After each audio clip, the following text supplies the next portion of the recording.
De Grenoble à l'Orgère, la mini-série d'automne. Le camp de base. Le camp de base. Rencontre au sommet.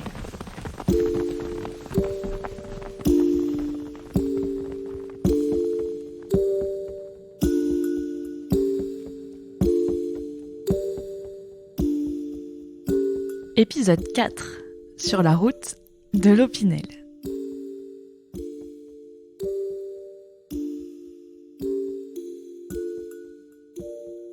Bonjour et bienvenue à nouveau en l'enceinte du musée Opinel, ouvert depuis plus de 30 ans. Cet épisode fait suite au 3e de la série dans lequel nous avons abordé l'histoire du petit couteau de poche. Je rejoins à nouveau Maxime Opinel, directeur du musée, afin qu'il me parle de son travail et des actions mises en place par Opinel pour faire rayonner la vallée de la Maurienne.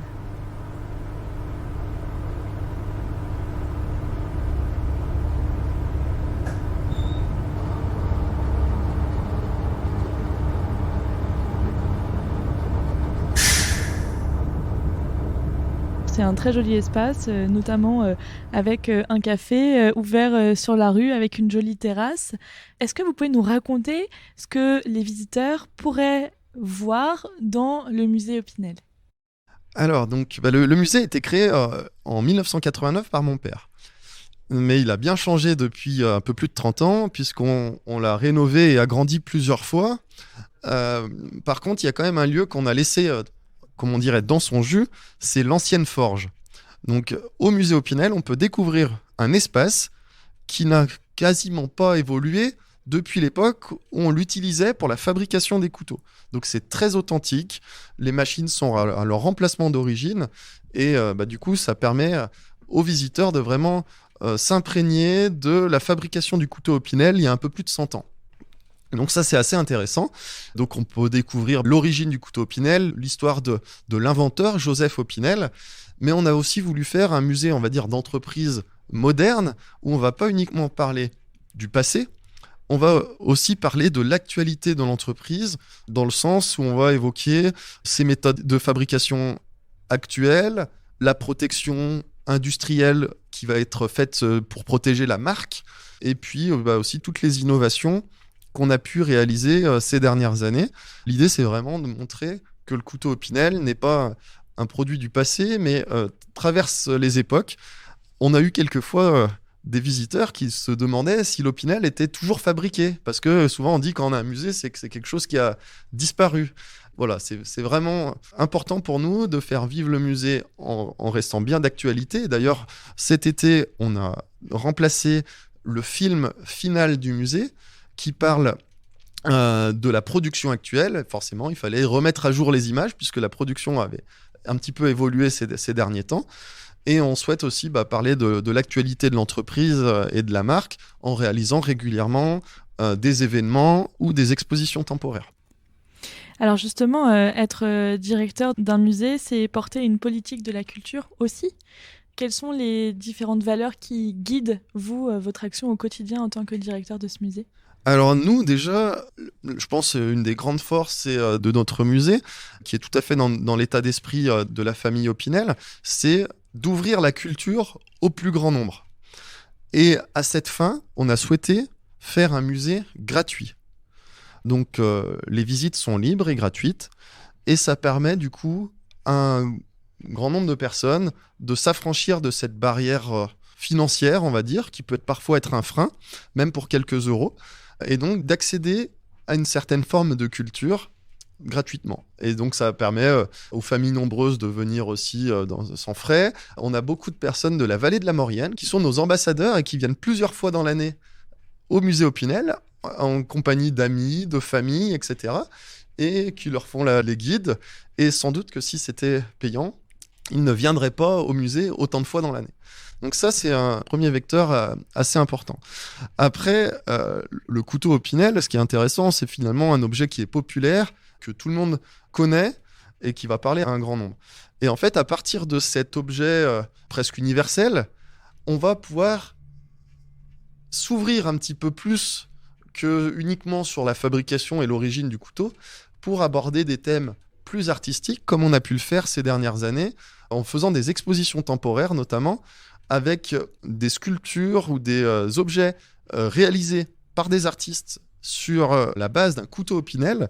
Donc c'est une exposition qu'on avait faite en 2018, mais on a gardé certaines œuvres au musée, les autres étant retournées à leurs artistes respectifs. Donc ça permet d'avoir aussi accès un petit peu à l'art. On avait organisé pendant le Covid un concours de peinture. On sait qu'un grand nombre de personnes pendant les confinements avaient du temps disponible. Cette période chez soi pouvait être source d'inspiration. Et on avait invité donc les passionnés de peinture à réaliser une œuvre, un tableau, mettant en avant Opinel sous différentes formes. Ça pouvait être un couteau, ça pouvait être sous la forme d'un logo ou autre. Et on a réalisé un concours de dessin, de peinture, qui ensuite permis d'exposer les œuvres retenues par le jury au musée pendant la saison estivale suivante. En fait, c'est assez varié. Les expositions temporaires ont toujours un lien avec le couteau Opinel, mais permettent de s'ouvrir à des choses un peu plus traditionnelles qu'on voit dans les musées d'art ou autres, par exemple. Alors, cette année, vous avez aussi inauguré le circuit historique Agevouda, la route de l'Opinel.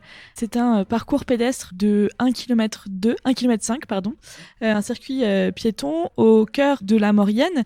Est-ce que vous voulez peut-être nous raconter un peu ce que vous avez voulu mettre en avant par ce circuit ?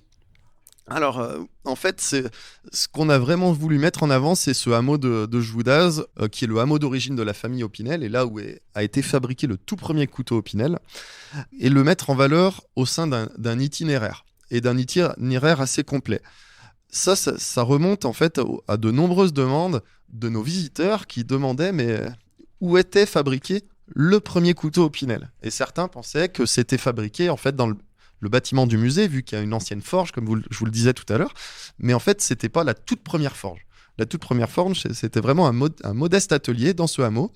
Et donc, il fallait un petit peu indiquer aux gens, mais c'était pas très mis en valeur. On voulait pas trop non plus l'indiquer parce qu'il n'était pas protégé. L'idée, c'était de remettre en état ces bâtiments, les valoriser par un parcours, par des panneaux explicatifs, par une signalétique pour que les visiteurs puissent s'y rendre également en autonomie. Et finalement, en plus de la découverte du premier atelier Opinel, on a complété ce parcours avec des sites en lien avec le couteau Opinel, des sites aussi bien historiques, comme la maison d'habitation du fondateur, par exemple, Joseph Opinel, ou avec des sites artistiques beaucoup plus récents qui ont été réalisés à l'effigie du couteau Opinel. Et je pense notamment, je vous parlais tout à l'heure du couteau géant qui est au cœur d'un skatepark à Saint-Jean-de-Maurienne. Il y a également un rond-point avec un couteau géant dans Saint-Jean-de-Maurienne qu'on voit assez régulièrement à la télévision lors du Tour de France. Et donc, c'est des monuments qui sont aujourd'hui fléchés, qui permettent de découvrir cette route de l'Opinel qui fait dans sa globalité 16 km avec effectivement une partie piétonne dans le hameau qui permet de découvrir les sites historiques. Où est-ce que les visiteurs peuvent retrouver les informations ? Justement, là, j'ai un flyer sous les yeux. Où est-ce qu'on peut retrouver les informations si on a envie d'aller faire cette balade ? Alors, les informations, on les retrouve sur le site internet du musée, sur le site opinel.com. En allant sur la page dédiée au musée, on a toutes les informations sur la route de l'Opinel. On trouve également des brochures papier au musée Opinel et dans les offices de tourisme environnants, notamment de Saint-Jean-de-Maurienne et d'Albier, qui sont en fait le point de départ, le point d'arrivée de cette route de l'Opinel. Et puis, ce qui est aussi intéressant, c'est que maintenant, on a en place en ville une signalétique qui permet de suivre les flèches. Voilà, tout le monde connaît les routes des vins qu'on peut avoir en Bourgogne, en Alsace ou même en Savoie. Maintenant, à Saint-Jean-de-Maurienne, on a la route de l'Opinel avec des panneaux qui permettent de se diriger site après site. En quoi c'est important pour vous d'être resté en Maurienne ? Parce que vous auriez très bien pu donc délocaliser plus loin votre production de couteaux, vous l'avez posé à Chambéry, et pour autant vous faites le pari de vous implanter, de continuer à travailler en Maurienne. En quoi c'est important pour vous ? Alors déjà, la famille Opinel et le couteau Opinel sont historiquement liés à la Savoie, et ça nous paraît inconcevable de se déplacer au-delà de ce département.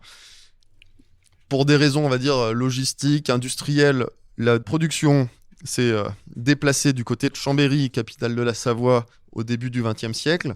Et heureusement, c'est sans doute grâce aussi à ce déménagement que l'entreprise s'est développée.